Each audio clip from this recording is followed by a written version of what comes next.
Welcome back. I am Sister Tandy, and today we are exploring working on the height assessment, the WHO questionnaire. This is one of the tests that may be part of your medical, and by the end of this video, you will understand exactly what it involves, why it matters, and what you can do about your results. Whether you are the worker experiencing this test or the employer supporting your team's health, this video is for both of you. Always consult with your healthcare provider or safety officer for specific guidance. Let us get into it. The Working on Heights assessment is the most comprehensive medical assessment many workers will ever experience.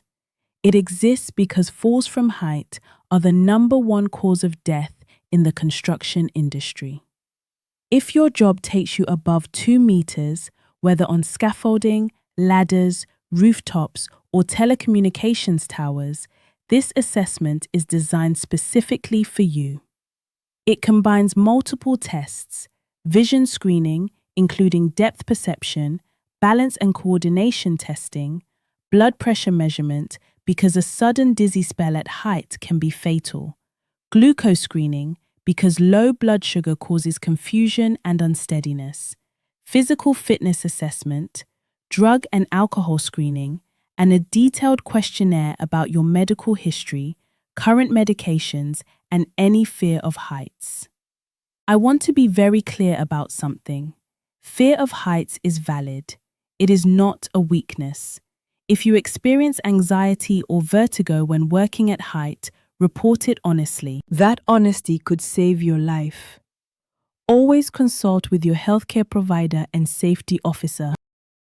The WHO assessment does not produce a single number. It produces a comprehensive fitness for heights determination. The possible outcomes are fit for working at heights, fit with restrictions, such as maximum height limits or supervision requirements, temporarily unfit, meaning something needs attention before you can safely work at height, or unfit for working at heights. An unfit outcome does not mean you cannot work at all. This specific activity poses a risk to your safety. Your employer must then consider alternative duties. The WHO questionnaire is equally important. It asks about dizziness, balance problems, seizures, heart conditions, diabetes, medication that causes drowsiness, and your honest experience with fear of heights. Always consult with your healthcare provider and safety officer.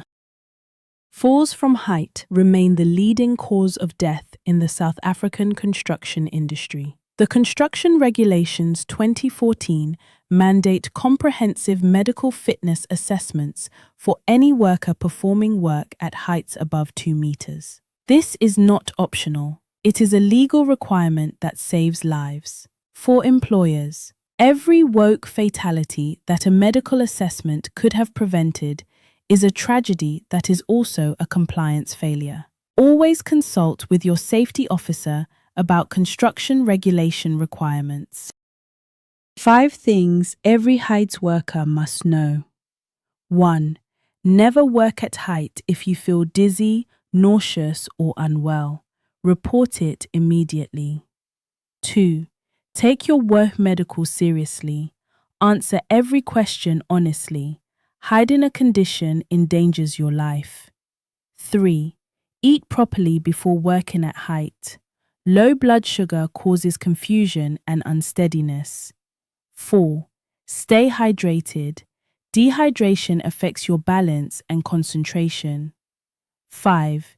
If you develop a fear of heights, even after years of working at height, tell your supervisor and healthcare provider. Fears can develop at any stage and they are always valid. Always consult with your safety officer. If you are found unfit or temporarily unfit for height work, it can feel like a blow. Many workers' livelihoods depend on being cleared to work at heights. Please know, the assessment is not trying to take your job away. It is trying to keep you alive. An unfit finding may be temporary, treatable, or manageable. And even if you cannot work at heights, there are many other roles in construction and industry where your skills are valued. Talk to your employer about alternatives.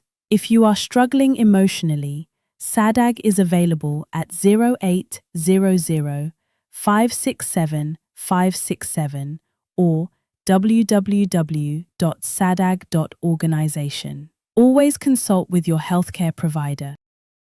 If you are found temporarily unfit for heights, follow up on the identified condition as quickly as possible. The sooner it is addressed, the sooner you can return to your work. If between medicals you develop dizziness, balance problems, seizures, or new fears about heights, report them immediately. Do not work at height while symptomatic.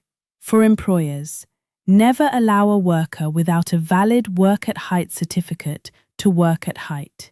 The construction regulations are clear. Always consult with your safety officer.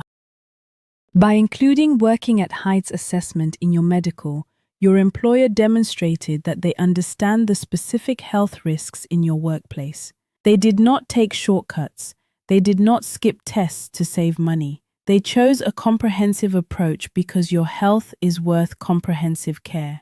For employers, this test protects your workers and your business. Early detection is always more cost-effective than late intervention. Always consult with your healthcare provider or safety officer. Now you understand working on heights assessment, what it tests, what your results mean, and what you can do about it. In our next video, we continue exploring the health checks that protect you at work. Always consult with your healthcare provider. Keep watching. Your knowledge is your power. If you work at heights tomorrow, eat a proper meal beforehand. Low blood sugar causes dizziness and confusion, which are dangerous at any height. Include slow-release energy, peanut butter on brown bread, an apple, and nuts. Fuel your body before you climb. Always consult with your safety officer. Your best is good enough for today. See you next time. CareNet Consultants, your partner in workplace health.